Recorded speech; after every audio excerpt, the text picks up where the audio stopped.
Hello everyone. Now let's see a small chapter, and that is tax on income arising on buyback of unlisted shares. In simple words, बहुत simple chapter है.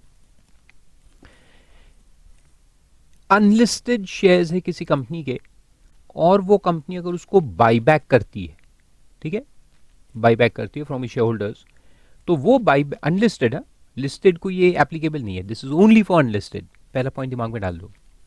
तो unlisted shares का जब buyback होता है तो उसमें जो प्रॉफिट एलिमेंट है, प्रॉफिट कैसे निकालेंगे कि जो प्राइस पे कंपनी ने इशू किया था और जो प्राइस पे कंपनी बाई बैक कर रही है, इन दोनों का difference.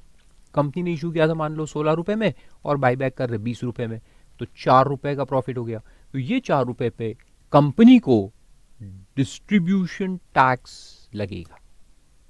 Company will have to पे डिस्ट्रीब्यूशन टैक्स, और ये प्रॉफिट जो है वो शेयर होल्डर के हाथ में कैपिटल गेन से एग्जेम्प्ट हो जाएगा. यानी एक बार कंपनी ने टैक्स पे कर दिया डिस्ट्रीब्यूशन पे, तो फिर शेयर होल्डर को टैक्स पे करने की जरूरत नहीं है. बस इतना सही, ये बहुत सिंपल है.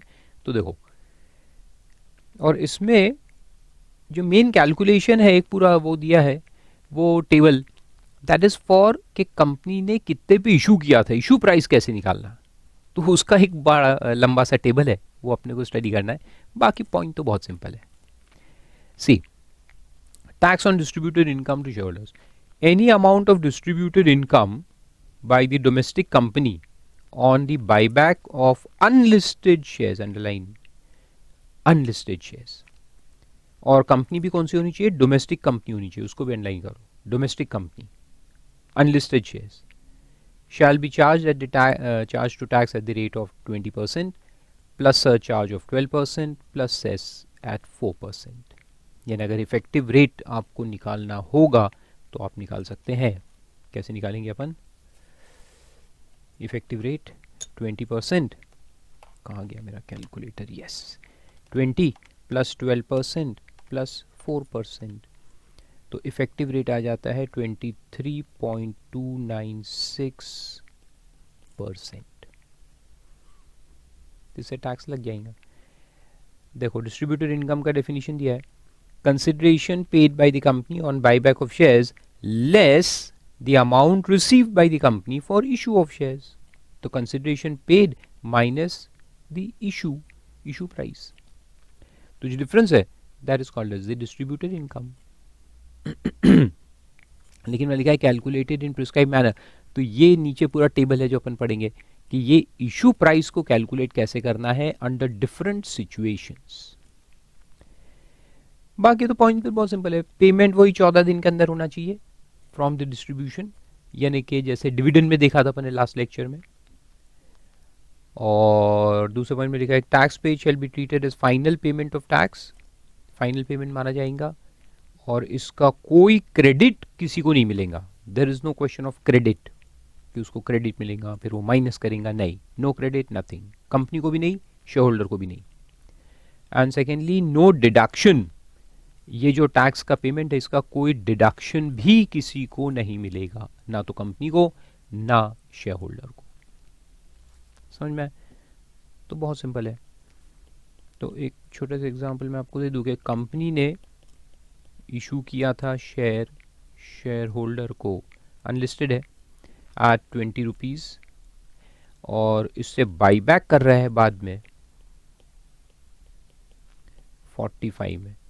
तो ये जो डिफरेंस है 25 रुपीज़ का जो डिफरेंस है इसको कहेंगे डिस्ट्रीब्यूटेड इनकम. और गवर्नमेंट कहती है कि ये डिस्ट्रीब्यूटेड इनकम जो है 25 रुपीज़, इस पे कंपनी को टैक्स लगा देंगे. You can say tax at source. तो टैक्स एट सोर्स लगा देंगे, या जैसे अपन जीएसटी में बोलते हैं ना रिवर्स चार्ज, वैसे भी इसको बोल सकते हैं, क्योंकि एक्चुअली इनकम तो शेयर होल्डर की है लेकिन टैक्स कौन भर रहा है, कंपनी. तो इसके ऊपर टैक्स लगा देंगे at the rate of 20% plus 12% surcharge and 4% cess. ठीक है. और शेयर होल्डर के हाथ में ये जो इनकम है ये एग्जेम्प्ट है. अंडर सेक्शन 1034A, ठीक है, ये पूरा एग्जाम्प्ट है। फिर उसके बाद उसमें दिया है कि ओरिजिनली कंपनी ने जब इशू किया था तो पैसा मिला कितना था कंपनी को, अमाउंट रिसीव्ड जो अपन माइनस करते ना, यानी क्या, तो देखो ये मैंने जो डायग्राम बताया आपको, तो उसमें मैंने बताया कंपनी ने इशू किया था 20 रुपए लिए थे, तो ये 20 रुपए जो है ये अगर डायरेक्ट इशू है, सीधा सीधा इशू है और 20 रुपए में इशू किया था तो अपने को मालूम पड़ जाएगा। लेकिन अगर ये अमेलगमेशन में आए हुए शेयर्स है, डीमर्जर में मिले हुए शेयर्स है, conversion of firm into company के मिले हुए शेयर्स है, ऐसे अगर केसेस है तो वहां ये अमाउंट रिसीव्ड डायरेक्टली नहीं दिया जाएगा, यानी डायरेक्टली अवेलेबल नहीं रहेगा, तो उसको कैसे निकालना, तो वो अपन ये टेबल में स्टडी करते हैं। देखो, manner of determination of amount received by the company in respect of issue of shares, यानी बेसिकली इशू प्राइस, ऊपर में लिख के रख दो, इशू प्राइस कैसे निकाला जाएगा, लेट्स सी। तो पहला केस तो वही सिंपल है कि वह shares have been issued by way of subscription, company ने इशू किए थे सब्सक्रिप्शन के लिए, तो क्या रहेगा, amount actually received including amount receive by way of premium, जो भी इशू प्राइस रहता है 10 रुपए का शेयर 20 रुपए में इशू किया 10 रुपीज प्रीमियम के साथ, तो अपन 20 रुपए लेंगे including premium. Okay, very good. Then secondly, where the company had at any time prior to the buyback returned any sum out of the amount received in respect of such share, अगर कोई amount पहले हम वापस कर चुके हैं, जैसे कि रिडक्शन ऑफ शेयर कैपिटल हो गया, इसमें कुछ अमाउंट जो हमने लिया था शेयर होल्डर से अगर हमने वापस कर दिया उनको, तो फिर क्या होगा, देखो, amount actually received as reduce by the amount so return, जितना पैसा वापस कर दिया उतना उसमें से माइनस कर देंगे। तो हमने 20 रुपए लिए थे, बाद में 10 रुपए वापस कर दिए थे, तो अभी इशू प्राइस क्या लेंगे, 10 रुपए, या 50, 10 में कंफ्यूज हो जाएंगे आप, 50 रुपए लिए थे और फिर 10 रुपए वापस कर दिए, तो अभी क्या लेंगे अपन, 40 रुपए लेंगे। So amount actually received minus the amount returned. Okay, however if this sum or any part of it so returned was chargeable as dividend under 115, distribution of assets is chargeable as dividend, and the company has paid such additional income tax, then such sum or part thereof shall not be reduced, obviously नहीं तो double taxation हो जाएगा। Double taxation कैसे होगा, देखो समझाता हूं मैं आपको। मान लो ने कंपनी ने इशू किया था 30 रुपए में, बाद में बीच में कुछ अमाउंट हमने डिस्ट्रीब्यूट किया था, amount distributed to share holder 10 रुपए डिस्ट्रीब्यूट कर दिया था। अब मान लो कि अब दो बातें होगी, either it has been charged as dividend और नॉट चार्ज्ड एज डिविडेंड, दो बातें होंगी, या तो चार्ज हुआ है या नहीं हुआ है, दो बातें होंगी। अगर चार्ज हो गया है तो 10 रुपीज ऑलरेडी टैक्सेबल हो गया है, 10 रुपए पे अपन टैक्स भर चुके हैं, और नहीं हुआ है तो ये 10 रुपए टैक्स नहीं हुआ है, करेक्ट। अब हम कुछ साल बाद बाईबैक कर रहे हैं, बाईबैक अमाउंट डिसाइड हुआ है 60 का बाईबैक कर रहे हैं, तो अगर ये 10 रुपए यहाँ टैक्सेबल हो गया है तो फिर अपन देखो ये टोटल अपने को डिस्ट्रीब्यूटेड इनकम निकालना है, तो ये भी एक डिस्ट्रीब्यूटेड है और ये भी डिस्ट्रीब्यूशन है, दो डिस्ट्रीब्यूशन हो रहे हैं, 10 रुपए पहले बीच में हो गया और 60 रुपए अभी हुआ। यहाँ ऐसा है कि 10 रुपए टैक्स हो गया है, यहाँ 10 रुपए टैक्स नहीं हुआ है, 10 नॉट टैक्स्ड, यहाँ 10 टैक्स हो चुका है, यहाँ 10 टैक्स नहीं हुआ है। अब देखो, तो अब यहां से अपन जो इशू प्राइस माइनस करेंगे ये डिटरमिन करने के लिए कि डिस्ट्रीब्यूटेड इनकम कितना है, तो अपन कितना माइनस करेंगे, अपन पूरा 30 रुपए माइनस करेंगे और 30 रुपए आएगा डिस्ट्रीब्यूटेड इनकम। लेकिन यहां पर अपन कितना माइनस करेंगे, यहां हम माइनस करेंगे, कितना माइनस करेंगे, 20 रुपए माइनस करेंगे, तो यहां 40 रुपए का डिस्ट्रीब्यूटेड इनकम आएगा। ठीक है, तो 30 रुपए और 40 रुपए आए। तो ये कैसे आए देखो, कंपनी ने टोटल आपको कितना पैसा वापस किया, 10 रुपए वहां वापस किया, 60 रुपए यहां पे वापस किया, यानी कंपनी ने आपको 70 रुपए दिया है। अगर कंपनी आपको 70 रुपए वापस कर रही है और आपसे ओरिजिनली कितने रुपए लिया था, 30 रुपए लिया था, यानी टोटल डिस्ट्रीब्यूशन 40 रुपए का हुआ, तो 40 रुपए टैक्स होना चाहिए, ओवरऑल 40 रुपए का टैक्स होना चाहिए ना। तो देखो पहले केस में क्या हुआ कि जब इन्होंने 10 रुपए हमको वापस किया और अगर हमने उसको डिविडेंड मान लिया है, यानी 10 रुपए तो यहाँ टैक्स हो गया है, तो अब यहाँ कितना टैक्स होगा डिस्ट्रीब्यूशन पे, बाईबैक पे, 30 रुपए। तो 10 यहाँ टैक्स हुआ, 30 यहाँ टैक्स हुआ, टोटल 40 हो गया।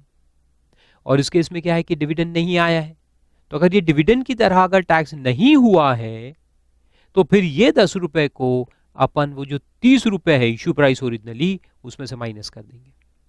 तो इसलिए 20 आया, तो 20 कैसे आया, 30 minus 10 the amount distributed in between, तो वो माइनस कर देंगे ताकि यहाँ 40 रुपए आएगा profit.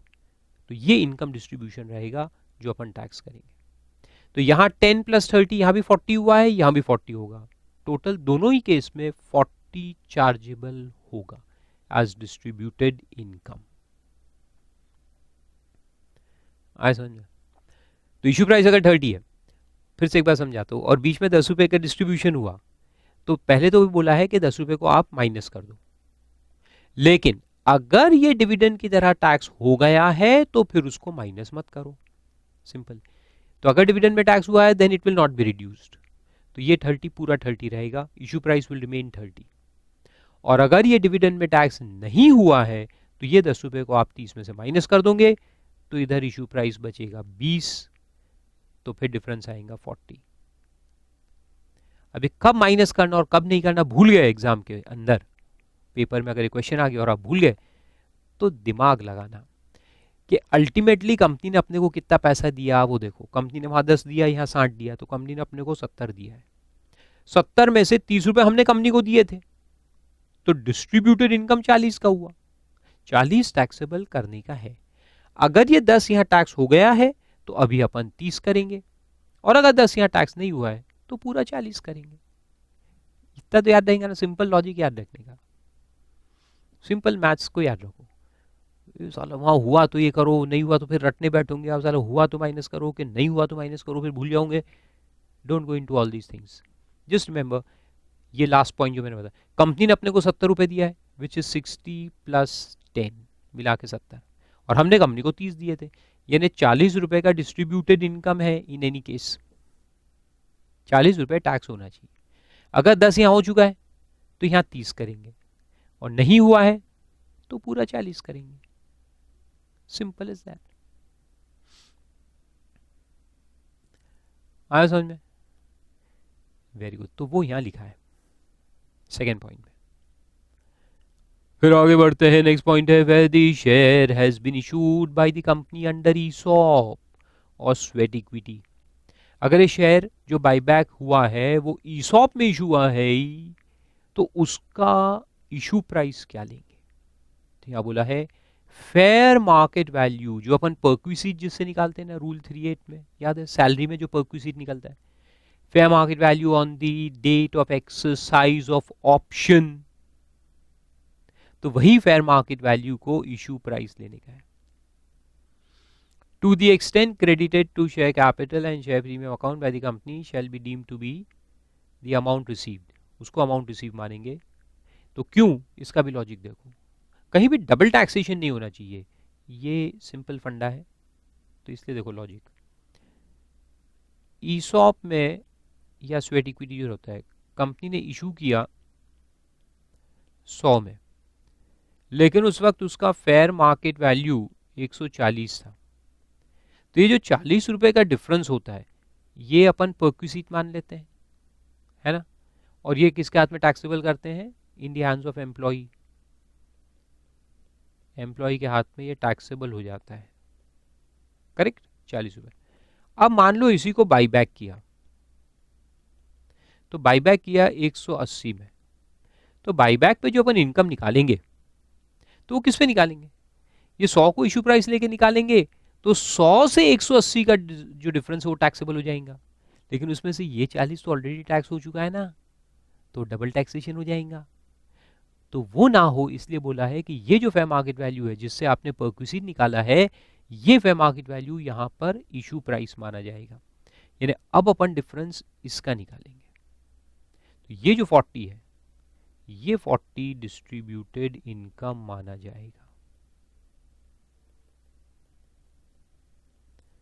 and taxable in the hands of company under this section। तो ये फेयर मार्केट वैल्यू जो है इसको अपन इशू प्राइस डीम कर लेंगे। ठीक है,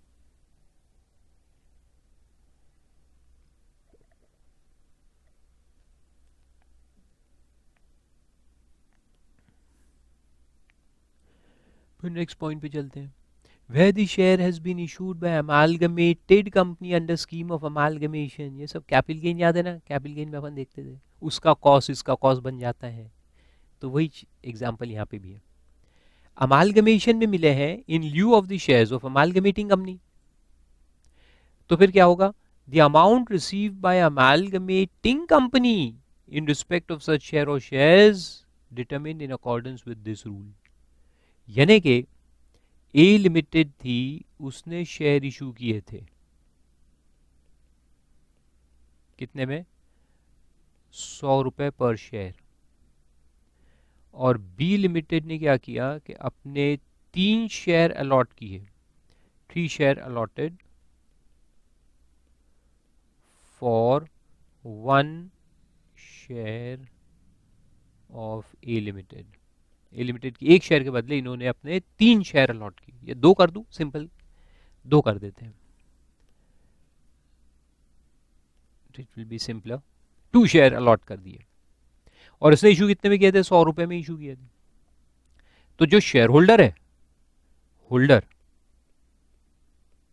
उसके पास इसका 1 शेयर था जो 100 रुपए में आया था, अब इसके 2 शेयर आ गए, ये 1 शेयर कैंसिल हो जाता है, उसके बदले 2 शेयर इधर से आ जाते हैं। बाद में बी लिमिटेड ने ही बाई बैक किया, ये 2 शेयर इशू कर दिए और फिर उसने बाई बैक किया। बाई बैक किया 170 पर शेयर के हिसाब से। तो अपने को डिस्ट्रीब्यूटेड इनकम निकालना है, कैसे निकालेंगे, what will be the distributed income, कैसे निकलेगा। अरे सिंपल, जो इसका इशू प्राइस था वो इसका इशू प्राइस बन जाएगा। तो इसने इशू कितने में किया, 100 रुपए में, लेकिन 1 शेयर, 1 शेयर के बदले इसने कितने दिए, 2 शेयर, तो ये 100 रुपए यहाँ 2 में डिवाइड हो जाएगा। ठीक है, so this 100 normally will become year, लेकिन ये 1 है यहाँ 2 में डिवाइड हो जाएगा, तो ये बन जाएगा 50 रुपीज पर शेयर। तो इसका इशू प्राइस आईपी क्या लेंगे अपन, 50 पर शेयर, और बायबैक कितने में हुआ, 170 में, तो ये जो डिफरेंस है 120, this is the distributed income पर शेयर। बहुत सिंपल। जो अमालगमेटिंग कंपनी का इशू प्राइस था वो अमालगमेटेड कंपनी का बन जाएगा, लेकिन नंबर ऑफ शेयर वाइज देखना पड़ेगा क्या डिवीजन है, या तो डिवीजन होगा या कंसोलिडेशन होगा, एज द केस में भी। इसके 5 शेयर के बदले में इसने 1 दिया, तो इसके 5 शेयर का जो इशू प्राइस है वो इसके 1 शेयर का इशू प्राइस बना देंगे, यानी कंसोलिडेट कर देंगे।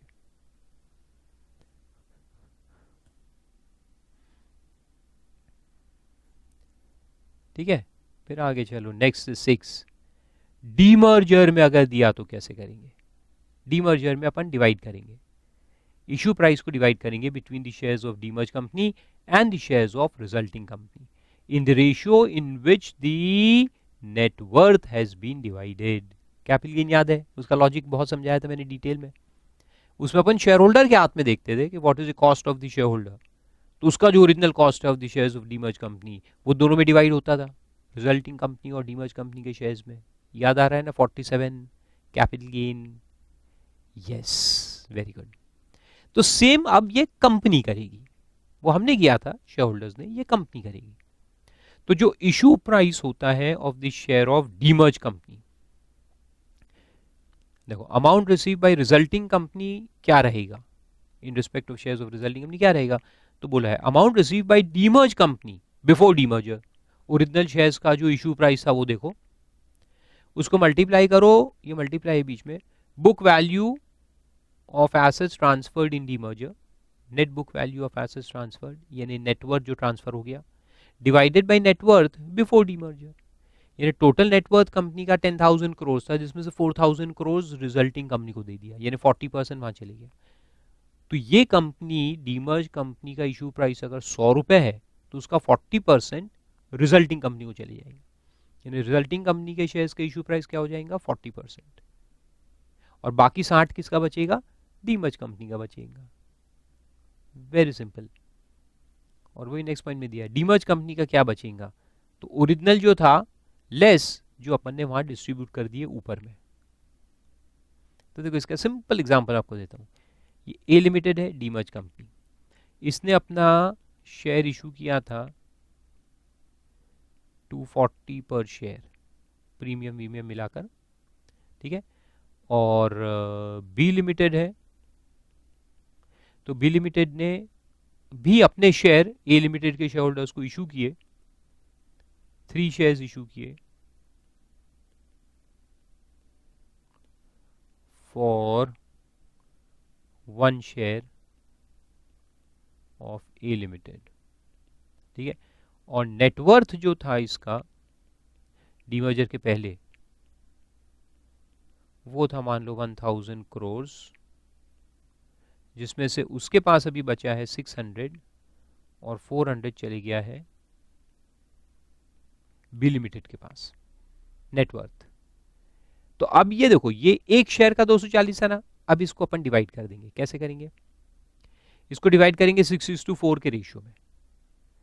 तो इशू प्राइस को आप 6:4 में डिवाइड कर दो, 240 है, 6 और 4 यानी 10, तो करो 240 divide by 10 multiply 4 is equal to 96। तो यहाँ 96 चले जाएगा और 144 इधर बचेगा। तो ये 144 अब इशू प्राइस रहेगा इसके शेयर का, और 96 इसका हो जाएगा। नाउ 96 इज फॉर 3, ये 3 शेयर का बनेगा। तो एक शेयर का कितना हुआ, तो 96 डिवाइड बाई 3 कर दूंगे तो एक का मिल जाएगा, दैट इज 32 पर शेयर। तो ये 144 पर शेयर होगा ऑफ डीमर्ज कंपनी, और ये बन जाएगा 32 पर शेयर। अब अगर ये कंपनी बायबैक करती है तो बायबैक प्राइस माइनस 144 करेंगे डिस्ट्रीब्यूटर इनकम, और ये कंपनी बी लिमिटेड अगर बायबैक करती है तो जो भी बायबैक प्राइस होगा minus 32 will be the distributed income.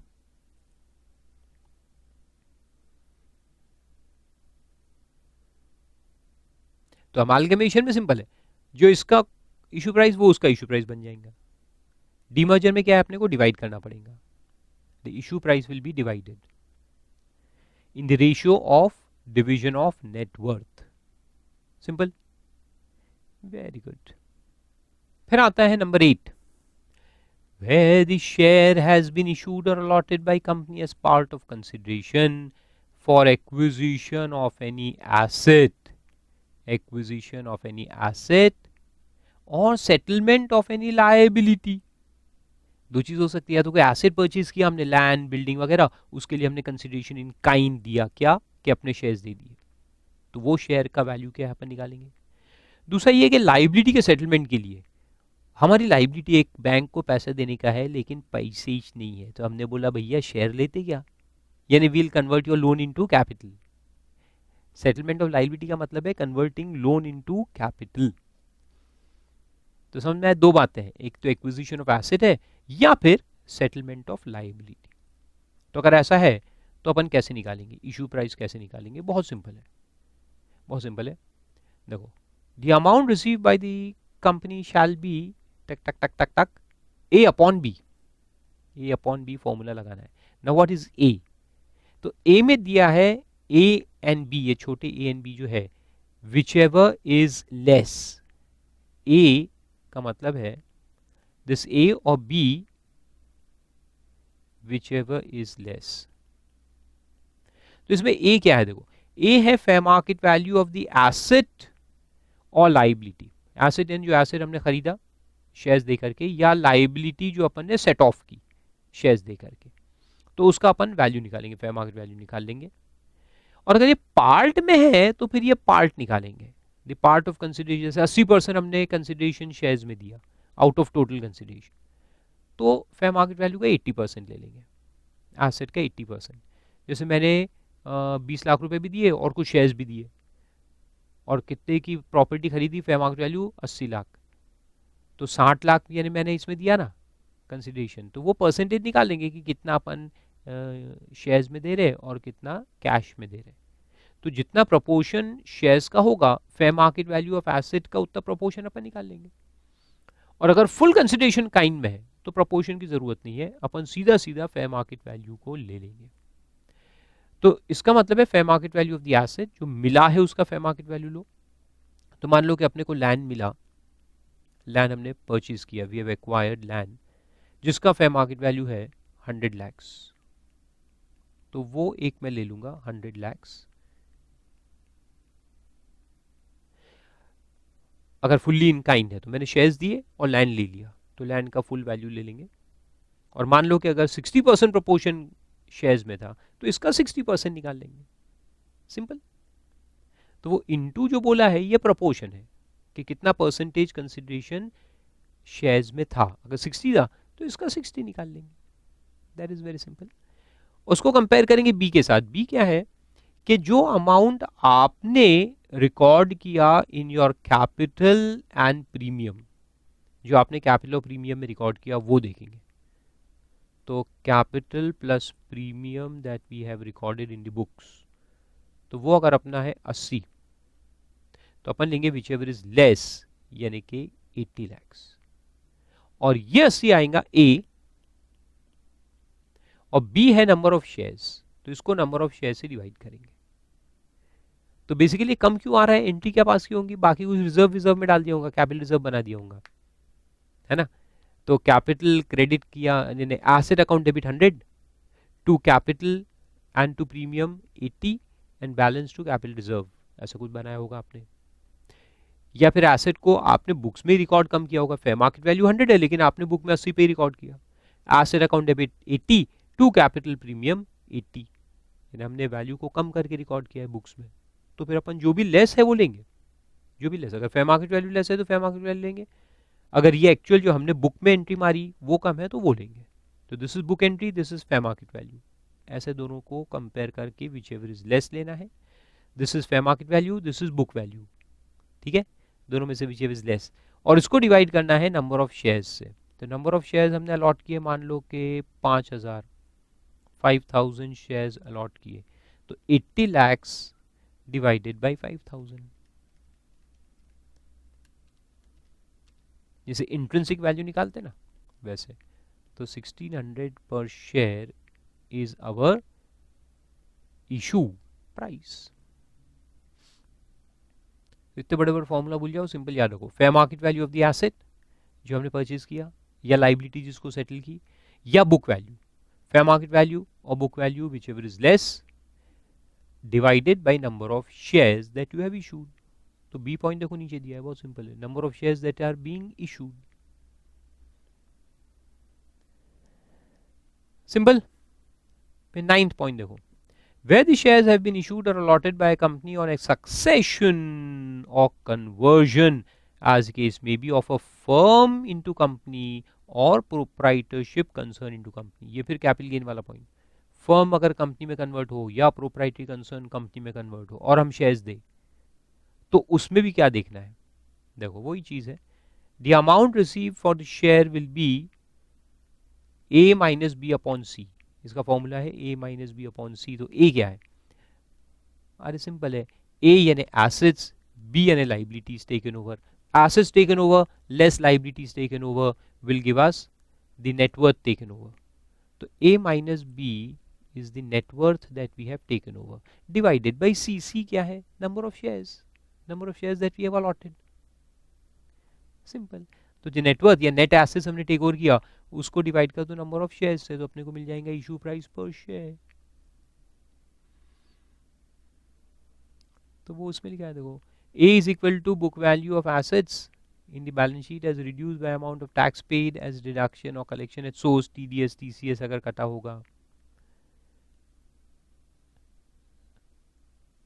Income tax के वो सारे पॉइंट्स है उसमें, including unamortise amount of deferred expenditure which does not represent the value, वो सब फाइनर एस्पेक्ट्स है, वो कुछ कहने की जरूरत नहीं है। बी है बुक वैल्यू ऑफ लाइबिलिटीज, तो एसेट्स में से लाइबिलिटी को माइनस करो, but does not include capital वगैरह एंड प्रोविजन फॉर टैक्सेशन, वो सब तो फाइनर एस्पेक्ट्स वो काम के नहीं रहते।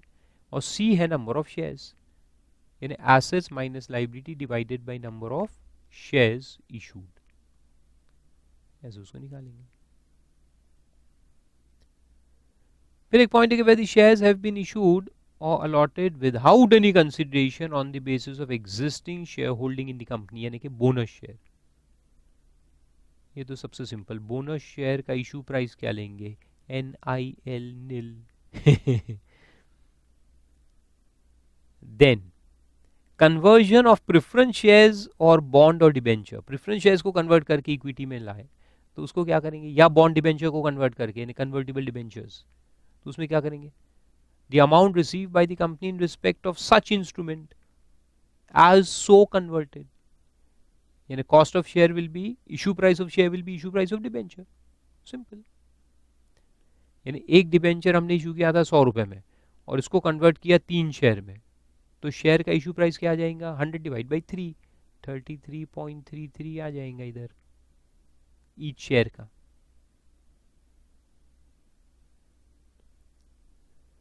Then where the share being bought back is held in demat form and the same cannot be distinctly identified, then you have to find out FIFO method. यानी हमारे बहुत सारे शेयर्स है सब डीमैट में, सबके अलग अलग इशू प्राइस, और हमने कुछ शेयर्स को बाई बैक किया, तो कुछ शेयर्स को बाई बैक किया तो ये कौन से वाले शेयर बाई बैक हुए, पुराने वाले, नए वाले, क्योंकि सबके इशू प्राइस अलग अलग होंगे, तो फीफो मेथड पे निकालेंगे। सबसे पुराने वाले जो है वो सबसे पहले बाई बैक हुए, ऐसा अपन मानेंगे, फीफो। और लास्ट में बोला in any other case the face value of the share shall be deemed to be the amount received by the company, यानी ये सारे केसेस के अलावा कोई केस आ गया, रेसिडुअल पॉइंट है ये, कि सारे केसेस के अलावा ही कुछ आ गया, यहाँ कुछ समझ में नहीं आ रहा क्या करना, तो फेस वैल्यू को ले लेने का, जो फेस वैल्यू है वही उसका इशू प्राइस होगा, ऐसा हम मान लेंगे। तो इस तरह से कैलकुलेशन होता है। बाकी सेक्शन तो बहुत सिंपल है। इंटरेस्ट पेबल दिया है 1% पर मंथ, अगर आप 14 दिन में पेमेंट नहीं करेंगे, डीले के केस में इंटरेस्ट लगेगा 1% पर मंथ, और असेसिन डिफॉल्ट माना जाएगा कंपनी को, तो वो तो सिंपल है। और एग्जेम्पशन मैंने आपको समझाई दिया। फिर उसमें एक एग्जांपल दिया है, देखो बहुत सिंपल है। XYZ लिमिटेड है, domestic company, purchases its own unlisted shares, unlisted important होता है, लिस्टेड इसमें, लिस्टेड में कंपनी को कोई टैक्स नहीं लगता, उसमें शेयर होल्डर को टैक्स लगता है, लिस्टेड। ऑन 4 जुलाई 18, ठीक है, 4 जुलाई 18 को उन्होंने क्या किया, बाई बैक किया। The consideration for buy back amounted to 21 lakhs, ये कंसिडरेशन पेड है, which was paid on the same day. The amount received by the company 2 years back for the issue of such shares was 13 lakhs, 13 lakh में issue price था और buy back का price 21 lakh, तो इन दोनों का जो डिफरेंस है दैट इज डिस्ट्रीब्यूटेड इनकम। तो डिस्ट्रीब्यूटेड इनकम कितना हो गया, 21 minus 13 is equal to 8 lakhs, ये हो गई डिस्ट्रीब्यूटेड इनकम। इसके ऊपर टैक्स लग जाएगा, कितने रेट से, वो 23.296% से टैक्स लगेगा, 186,368, that is 8 lakhs into 23.296%, बहुत सिंपल। और साथ में ये भी दिया है कि कंप्यूट द इंटरेस्ट, अगर अपन डिले करेंगे 14 दिन के बाद तो फिर 1% से इंटरेस्ट लगता है ना, फॉर एवरी मंथ और पार्ट देयर ऑफ, तो वो इंटरेस्ट भी निकालना है। Compute the additional income tax payable by XYZ limited, तो ये निकाल लिया हमने। दूसरा पॉइंट है compute the interest if any payable if such tax is paid to the credit of the central government on 29 September 18, तो देखो 4 जुलाई का डिस्ट्रीब्यूशन है, तो इसमें 14 दिन ऐड करेंगे तो 18 तारीख आएंगी, 18th July will be the due date. 18 जुलाई तक पे नहीं करोगे तो 19 जुलाई से इंटरेस्ट लगना चालू हो जाएगा। और मंथ कैलकुलेशन कैसे करेंगे अपन, 19 जुलाई से 18 अगस्त, 19 अगस्त से 18 सितंबर, ऐसे कैलकुलेशन होगा एक एक महीने का, ठीक है, डेट टू डेट। तो वो नीचे दिया है देखो, 19 जुलाई से 18 अगस्त का एक महीना हो गया, फिर 19 अगस्त से 18 सितंबर का एक महीना हो गया, और फिर 19 सितंबर से 29 सितंबर, 29 सितंबर को फिर पेमेंट कर दिया। ये पार्ट ऑफ द मंथ हुआ। पार्ट ऑफ द मंथ को भी अपन फुल मंथ मानते हैं, है ना, तो उसका 1%, तो 1 + 1 + 1 3 मंथ्स, यानी कि 3% इंटरेस्ट लग जाएगा। निकाल लो, 3% ऑफ 186 कितना तो भी आया था ना, 368, तो 5591 का इंटरेस्ट आ जाएगा। बहुत simple. Okay, so that was the chapter of buyback of unlisted shares. Okay,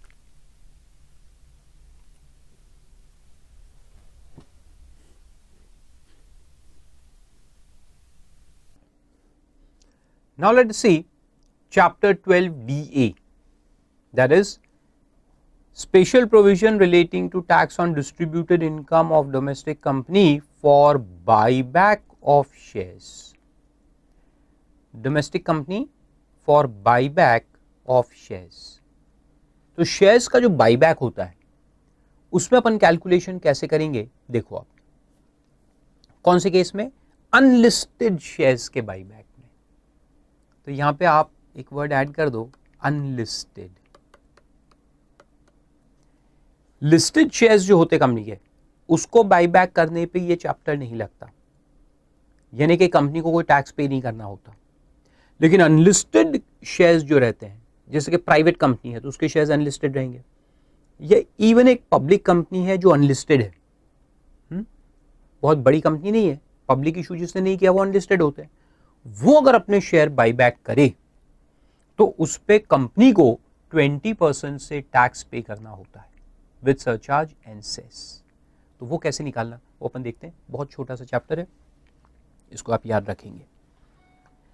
तो 115 QA इसका चार्जिंग सेक्शन है, क्या कहता है, any amount distributed, any amount of distributed income bye domestic company on buyback of unlisted shares, underline कर दो, unlisted shares from a share holder shall be charged to tax at the rate of 20% on the distributed income plus surcharge at 12% and cess at 3%. Correct. लेकिन 20% किसका, total amount paid जो अपन करेंगे उसका 20% निकालेंगे क्या, नहीं, डिस्ट्रीब्यूटेड इनकम का 20%। तो इनकम कैसे निकालेंगे, तो वो यहां दिया है देखो नीचे, डिस्ट्रीब्यूटेड इनकम का मतलब क्या है, consideration paid by the company for the buyback of shares, consideration paid minus बराबर से दिख नहीं रहा उसको आप कर दो माइनस अच्छे से, the amount received by the company for issue of such shares। Simple, company ने ये शेयर्स इशू किए थे कुछ साल पहले, कितने में, 140 रुपए में, और आज उसी शेयर को कंपनी ने बाईबैक कर लिया है 170 रुपए में, तो इनकम कितनी हुई, 30 रुपए की। इनकम किसकी है एक्चुअली, शेयर होल्डर की है। इनकम कंपनी की थोड़ी है, इनकम तो शेयर होल्डर की है। हमने शेयर होल्डर को 140 में शेयर इशू किया था और आज उसी से 170 में अपन ने परचेस कर लिया, तो 30 रुपए का इनकम किसका आया, शेयर होल्डर का। तो इसी को तो कहते हैं ना income distributed by company to share holder, यानी 30 रुपए का इनकम हमने आपको डिस्ट्रीब्यूट किया है। तो ये फंडा कहां से आया, देखो डिविडेंड डिस्ट्रीब्यूशन टैक्स को अवॉइड करने का एक फंडा था ये, क्या कि डिविडेंड बांटेंगे तो डिविडेंड डिस्ट्रीब्यूशन टैक्स लगेगा ना, तो एक काम करो, डिविडेंड ना दे करके इनको अपन शेयर्स दे देते हैं और शेयर्स को बाद में बाईबैक कर लेंगे, पहले शेयर दे दो बाद में उसको बाईबैक कर लो। तो गवर्नमेंट ने कहा कि आप ऐसा करोगे, शेयर्स दे करके बाद में बाईबैक करोगे तो बाईबैक ज्यादा में करेंगे तो जो एडिशनल अमाउंट जो अपने को देना था वो चले जाएगा शेयर होल्डर को, तो गवर्नमेंट ने कहा उस पर लगा देंगे 20% टैक्स। डिविडेंड बांटोगे तो 15% लगता है, और यहां इस तरह से बांटोगे तो 20% लगा दिया, तो ऐसा उसमें बोला है। और लिस्टेड कंपनी क्या है कि टैक्स अवॉइडेंस के लिए ऐसा नहीं करती, लिस्टेड कंपनी को बहुत सारे रूल्स लगते हैं बाईबैक के, तो वो ऐसा कभी भी दे कभी भी ले, ऐसा नहीं चलता उनका। इतना सही फंडा है उसका। बाकी सब पॉइंट्स जो डिविडेंड डिस्ट्रीब्यूशन टैक्स में देखे थे सब सेम के सेम लगते हैं, कि जो पेमेंट है 14 दिन के अंदर करना है to the credit of the government, ये टैक्स को फाइनल पेमेंट मानेंगे, तो ना तो किसी को इसका कोई क्रेडिट मिलेगा, ना इसका कहीं से आप डिडक्शन ले सकते, कहीं कुछ नहीं, no credit and no deduction, देखो लिखा है सब सेम है, नो क्रेडिट नो डिडक्शन। और इंटरेस्ट 1% से लगेगा अगर आप 14 दिन में डिले करते हो तो 1% पर मंथ और पार्ट देयर ऑफ। मान लो कि 3 महीने का डिले हो गया या 2.5 महीने का भी डिले हुआ तो 3% इंटरेस्ट लग जाएगा। And company will be principal officer and the company will be deemed to be assessees in default. Same. और उसमें फिर एक एग्जेम्पशन दिया है 1034A के अंदर, इसको 34A करो,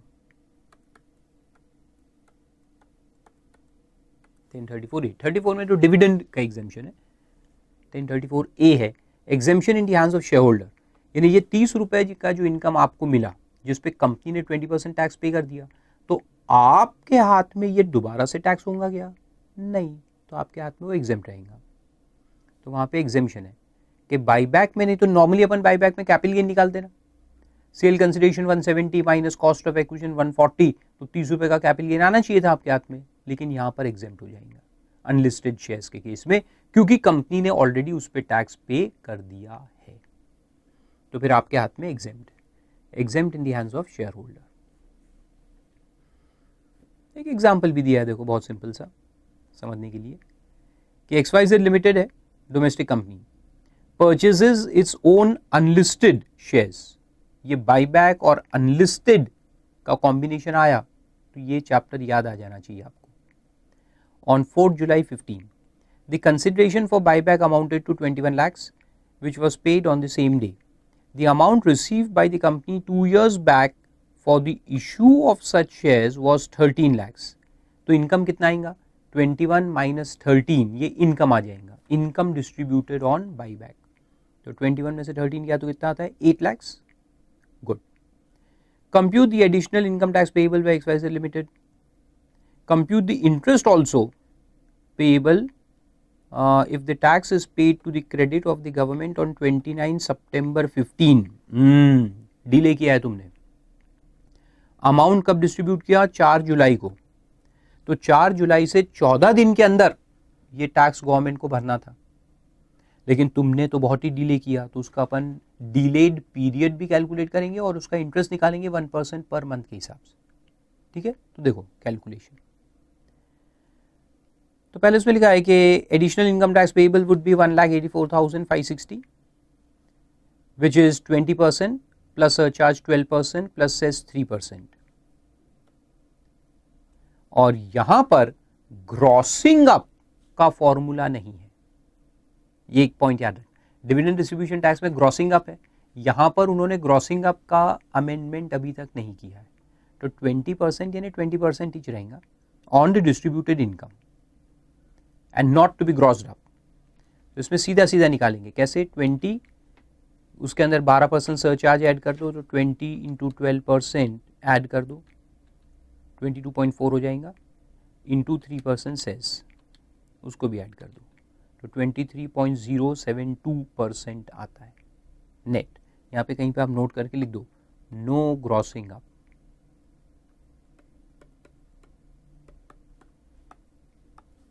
नो ग्रॉसिंग अप।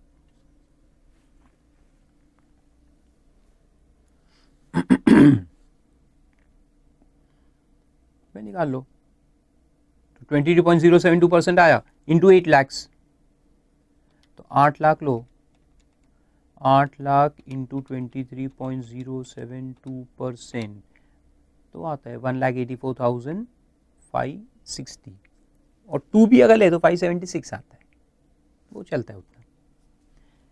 अब इस पे देखो 1% इंटरेस्ट तुमको लगेगा, तो पीरियड ऑफ डिले कैसे निकालेंगे, देखो 19 जुलाई टू 18 अगस्त, डेट टू डेट एक महीना लेंगे। तो 19 जुलाई कहाँ से आया, पहले तो ये देखो आप, अपना डिस्ट्रीब्यूशन कब का था, 4 जुलाई का डिस्ट्रीब्यूशन था ना, तो 4 जुलाई प्लस 14 डेज करो तो कब आता है 18 जुलाई अपना ड्यू डेट था, 4 जुलाई का डिस्ट्रीब्यूशन, और उसके आगे 14 दिन आपको मिलेंगे गवर्नमेंट को टैक्स जमा कराने के लिए, यानी 18 जुलाई का ड्यू डेट जो आपने नहीं किया, तो 19 तारीख से अपन इंटरेस्ट लगाना चालू करेंगे। तो 19 जुलाई टू 18 अगस्त ये एक महीना हुआ, फिर 19 अगस्त टू 18 सितंबर ये दूसरा महीना हुआ, और फिर 19 सितंबर टू 29 सितंबर ये आधा अधूरा महीना हुआ, पार्ट ऑफ द मंथ, लेकिन उसको भी अपन फुल मानेंगे। तो टोटल 3 मंथ्स का डीले, 3 महीने का इंटरेस्ट निकाल लो 1% से, यानी 3%, 5537। हो सकता है इससे सिंपल कुछ नहीं हो सकता। फिर आगे चलते हैं, नेक्स्ट चैप्टर भी इसी में देख लेते हैं अपन, 12E, that is tax on distributed income of mutual funds and UTI. ये भी डिस्ट्रीब्यूटेड इनकम के ऊपर है, और ये फिर डिविडेंड के ऊपर है, डिविडेंड टैक्स है, जिसको अपन कहते हैं dividend distribution tax on units of UTI और म्यूचुअल फंड।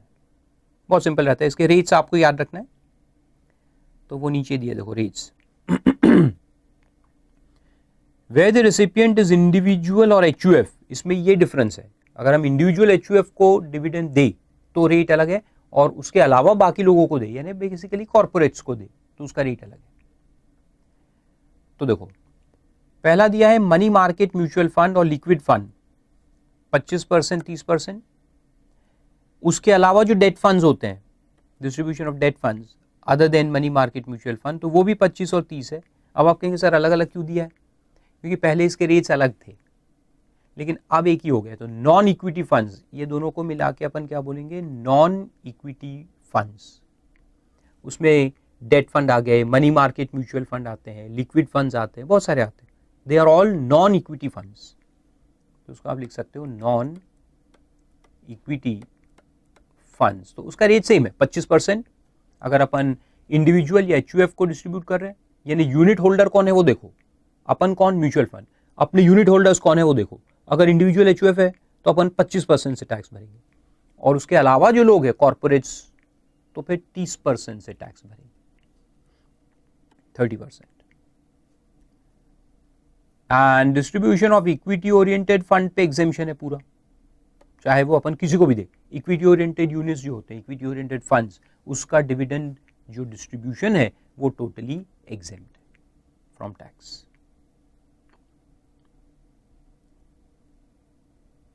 वो नीचे दिया है देखो एक्सेप्शन करके, by administrator of specified undertaking, इसको यूटीआई कहते हैं। यूटीआई, यूटीआई का नाम है specified undertaking, to unit holders और to a unit holder of equity oriented funds in respect of distribution made from such funds is exempt. UTI के भी equity oriented units है वो भी एग्जेम्प्ट है, और बाकी जो म्यूचुअल फंड्स है, ये बाकी म्यूचुअल फंड्स, उनके भी जो इक्विटी ओरिएंटेड यूनिट्स है तो वो एग्जेम्प्ट है। बाकी टाइम वही रहता है, 14 दिन में जमा कराओ। इक्विटी ओरिएंटेड फंड का डेफिनेशन दिया है, वो कोई काम का नहीं है, आपको सब मालूम है। 65% से ज्यादा जहां इन्वेस्ट होता है उसको इक्विटी फंड कहते हैं। फिर money market mutual fund, liquid fund का डेफिनेशन दिया है, कोई काम का नहीं है।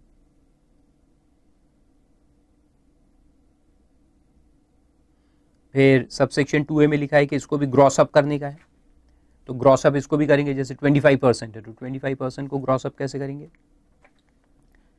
जो भी डिस्ट्रीब्यूटर अमाउंट रहेगा इंटू 25/75 करेंगे तो ग्रॉस अप अमाउंट मिल जाएंगे। और कंपनी के लिए 30/70 करेंगे तो ग्रॉस अप अमाउंट मिल जाएंगे। फिर उसमें सरचार्ज और सेस को ऐड कर दो, सिंपल। फिर एक सर्कुलर भी दिया है नीचे 6/2014, clarification regarding scope of additional income tax on distributed income under 115 R. तो यहाँ पे बेसिकली पॉइंट था बोनस यूनिट्स के लिए कि म्यूचुअल फंड अगर डिविडेंड डिस्ट्रीब्यूट ना करके, डिविडेंड की जगह अगर वो बोनस यूनिट्स अपने यूनिट होल्डर्स को दे, तो बोनस यूनिट्स का जो वैल्यू होगा क्या उसके ऊपर भी डिविडेंड डिस्ट्रीब्यूशन टैक्स लगेगा? ये क्वेश्चन पैदा हुआ। डिविडेंड देंगे तो डिविडेंड डिस्ट्रीब्यूशन टैक्स लगना है, लेकिन अगर बोनस यूनिट्स दे दे तो, एनएवी को डिवाइड करके बोनस यूनिट्स दे दे तो उस पर भी टैक्स लगेगा? तो आंसर है नो, नहीं लगेगा। तो वही क्लैरिफिकेशन यहां दिया है।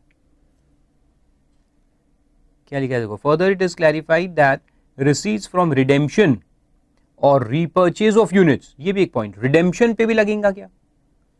तो गवर्नमेंट ने कहा नहीं, इस पे नहीं लगाएंगे अपन। रिडेम्पशन या रीपर्चेज या allotment of additional units by way of bonus units would not be subject to additional tax, यानी उस पे डिविडेंड टैक्स नहीं लगेगा।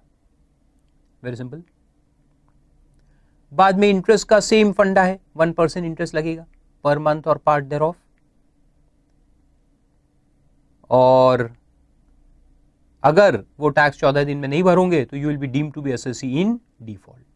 तो जो पर्सन रिस्पॉन्सिबल था for making the payment and the fund itself, या जिसको एसेट मैनेजमेंट कंपनी भी कहते हैं अपन, ये एसएससी इन डिफॉल्ट माने जाएंगे और उनसे फिर कलेक्शन होगा टैक्स का।